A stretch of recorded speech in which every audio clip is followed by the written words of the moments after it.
வணக்கம். கொடி அரிசோனா மாகாணத்தில் இருக்கவங்க எல்லாருமே arizonacinema.com அந்த வெப்சைட்டில் போயிட்டு 28ஆம் தேதி 6 மணிக்கும் 9 மணிக்கும் 2 ஷோ இருக்கு. புக் பண்ணி சோல்ட் அவுட் ஆகிறதுக்கு முன்னாடி உங்கள் ஷோவை என்ஜாய் பண்ணுங்க. தெரிஞ்ச எதிரியை விட தெரியாத எதிரிக்கு தான் அதிகமாக இருக்கணும். எந்த படத்தோட டீசர்னு தெரியுதுங்களா? பைரவா. ஆக்சுவலாக 12 மணிக்கு தான் இதை ரிலீஸ் பண்ணுறதா இருந்துச்சு. ஏதோ ஒரு திருட்டு நான் எடுத்து முன்னாடியே ரிலீஸ் பண்ணிட்டதுனால வேறு வழியே இல்லாமல் 9:30க்கே ரிலீஸ் பண்ணிட்டாங்க. ஃபஸ்ட்டு உள்ளே இருக்கிற மாதிரி திருடங்கெல்லாம் வந்து பிடிச்சி உள்ள தண்ணலாம் மட்டும்தான் இந்த மாதிரி வந்து லீக் ஆகுறதெல்லாம் வந்து அதாவது காப்பாற்ற முடியும் அப்படின்றது வந்து என்னோட தனிப்பட்ட கருத்து. சரி, டீசர் எப்படி இருக்கு பார்க்குறப்ப உள் மனசுலேருந்து சொல்லணும்னா துப்பாக்கிக்கு அப்புறம் ஒரு தரமான ஒரு கமர்ஷியல் மாசான ஒரு படம் எதிர்பார்க்கலாம் அப்படின்றது இந்த ஒரு நிமிஷம் டீசர் வந்து நமக்கு காமிக்குது. விஜய்கிட்ட வந்துட்டு என்னென்ன பாசிட்டிவான வந்து அவரோட இருக்கோ அது எல்லாத்தையுமே வந்துட்டு பரதன் வெளியில கொண்டு வந்திருக்காரு. விஜய்கிட்ட மக்கள் என்ன எதிர்பார்க்குறாங்க, குழந்தைகள் என்ன எதிர்பார்க்குறாங்க, மாசா டைலாக் இருக்கட்டும், ஸ்டைலாக வந்து டான்ஸ் இருக்கணும், அதே போல் வந்து டைலாக் எல்லாமே வந்து அவருக்கே உரித்தான அந்த ஒரு சுட்டித்தனமாக இருக்கணும் அப்படின்றத பக்காவா பரதன் வெளியில வந்து காமிச்சிருக்காரு. ஒரு நிமிஷம் இந்த டீசர் இருந்தாலும் ஒரு தரமான ஒரு டீசர் வந்து கொடுத்துருக்காங்க. பக்கா பெர்ஃபெக்ட் வந்து கட்டிங் எடிட்டர் வந்து கொடுத்துருக்காரு.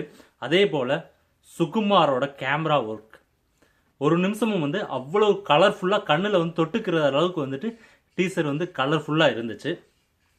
எனக்கு ரொம்ப பிடிச்சது என்னென்னு பார்த்தீங்கன்னா, இந்த ஒரு நிமிடத்துக்குள்ளேயே வந்துட்டு ஒரு 2-3 பஞ்ச் டைலாக் இருக்குது.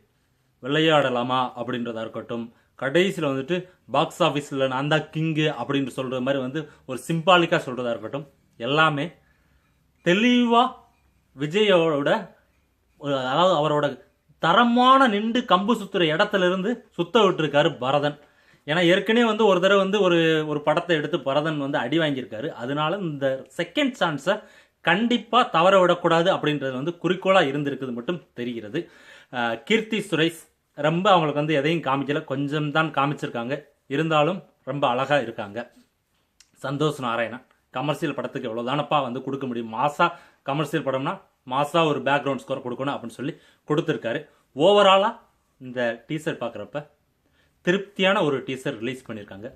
படமும் இது மாதிரி இருந்துச்சுன்னா கண்டிப்பாக இது பாக்ஸ் ஆஃபீஸில் ஒரு பெரிய ஒரு சாதனையை படைக்கும் அப்படின்றது 100% எனக்கு நம்பிக்கை இருக்குது. பார்க்கலாம். இனிமேல் ட்ரெய்லர் ரிலீஸ் பண்ணுவாங்க, சாங்ஸு எல்லாமே இருக்குது. எல்லாம் வந்ததுக்கப்புறம் உங்களை வந்து ஒரு டீட்டெயிலான விமர்சனத்தோடு சந்திக்கிறேன். என்னோட இந்த விமர்சனம் பிடிச்சிருந்துச்சுன்னா உங்கள் நண்பர்கள்லாம் ஷேர் பண்ணுங்கள். மறந்துடாமல் சேனலை சப்ஸ்கிரைப் பண்ணுங்கள். நன்றி, வணக்கம்.